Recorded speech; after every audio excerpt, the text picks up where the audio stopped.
Tenez, celui-là c'est pour vous, en attendant le bus, un peu de littérature. Un chacun, voilà, vous allez bien? Et mon ami, celui-là c'est pour toi, ça va bien? Ça va bien. T'attends le bus? Non, j'attends. Ah, bon, ça va. Ben, il faut bien en profiter, hein, parce qu'un jour ou l'autre, on va mourir tous. Tu as déjà pensé? Eh bien, qu'un jour ou l'autre, on pouvait mourir. Alors, à ton avis, qu'est-ce qui va se passer après? Tu as déjà réfléchi? Pourtant, regarde, même si je te souhaite de vivre jusqu'à 120 ans en bonne santé, je ne peux pas te garantir 10 minutes. On ne sait pas quand on part. C'est quand même, tu sais, il y a des gens, ils jouent au loto, il y a une chance sur 10 millions de gagner. Imaginez qu'il y ait une chance sur 10 millions qu'il y ait quelque chose après. Ça vaut la peine d'y réfléchir. Une fois qu'on est mort, on va être jugé. Et on va être jugé par rapport aux 10 commandements. Tu connais les 10 commandements? C'est la loi morale de Dieu. Tu mentiras pas. Est-ce que tu as déjà menti? Moi aussi, attention, je ne te juge pas. Et comme je suis plus vieux que toi, j'ai certainement menti plus que toi. D'accord? Comment on appelle quelqu'un qui a menti? Est-ce que tu as déjà pris quelque chose qui n'est pas à toi? Peu importe la valeur. Comme tout le monde. Comment on appelle quelqu'un qui prend quelque chose qui n'est pas à lui? Eh oui. Est-ce que tu as déjà regardé une femme dans la rue pour la convoiter? Ou une image pornographique? Oui. Tu es un homme, on est bien d'accord. Tu vois, quand on meurt, on va être jugé par rapport à cette loi-là. Et cette loi-là, elle est merveilleuse parce qu'elle ferme la bouche à tous les hommes. Et en particulier aux religieux qui se croient mieux que nous. Parce qu'il n'y a pas un homme qui pourrait dire qu'il n'a pas menti, ou qu'il n'a pas volé, ou qu'il n'a pas convoité quelque chose qui n'est pas à lui. Donc on est tous coupables. Et si on est coupable, la punition de Dieu, c'est l'enfer pour l'éternité. Et ça, on ne veut pas y aller. On préfère ne pas y croire, ça nous arrange. Mais c'est une réalité. Maintenant, comme c'est Dieu qui nous a fait, c'est Dieu qui nous a créés, qui a créé tout l'univers, il aime sa création.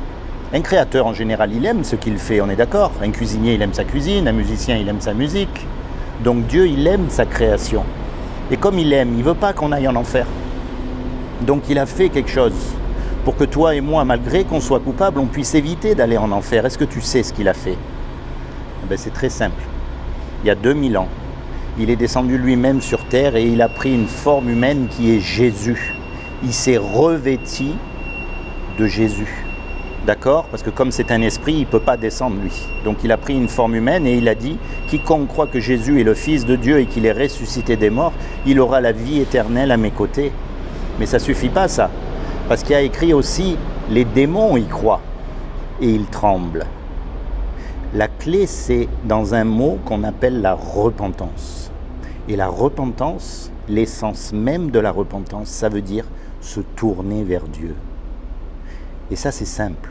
Quand tu es tout seul, avec tes mots, ton langage, ce que tu as dans ton cœur, tu commences à parler à Dieu. Tu lui dis, moi je voudrais savoir, moi je ne comprends pas, moi j'y crois pas, moi je suis en colère, peu importe. Parce que tu as remarqué une chose, tu es unique. Il n'y en a pas deux comme toi. Et il n'y en a jamais eu deux comme toi. Même dans toute l'histoire de l'humanité, tu es unique. C'est ça qui est fou. Et ça montre que Dieu, il veut une relation personnelle avec toi, qui ne sera pas la même que la mienne. D'accord? Rapproche-toi de Dieu. La façon de connaître Dieu, c'est de lire la Bible. Est-ce que tu as une Bible? Alors je vais te faire cadeau une Bible. Comme ça, tu pourras la lire quand tu veux. Tu pourras ne pas la lire, ce n'est pas un problème, mais au moins tu l'auras.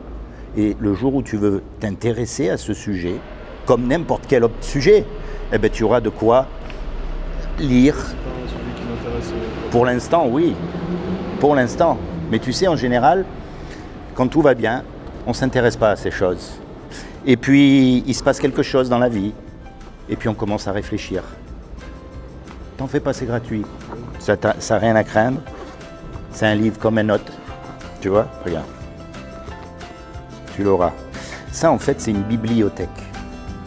Là-dedans, il y a 66 livres. Il y a des livres de poésie, il y a des livres d'histoire, l'histoire du peuple d'Israël. Ça, c'est historique, mais tu trouveras la même chose dans les livres d'histoire à l'école en Israël. C'est fou.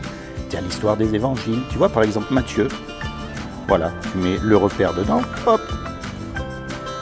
Et quand tu as besoin, peu importe, tu ouvres, tu cherches, au moins tu l'auras. Parce que dis-toi bien une chose. Je te souhaite de tout mon cœur de vivre très longtemps en très bonne santé. Mais on ne sait pas quand on part.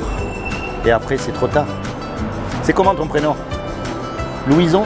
Louison, sois béni. Moi, c'est Laurent.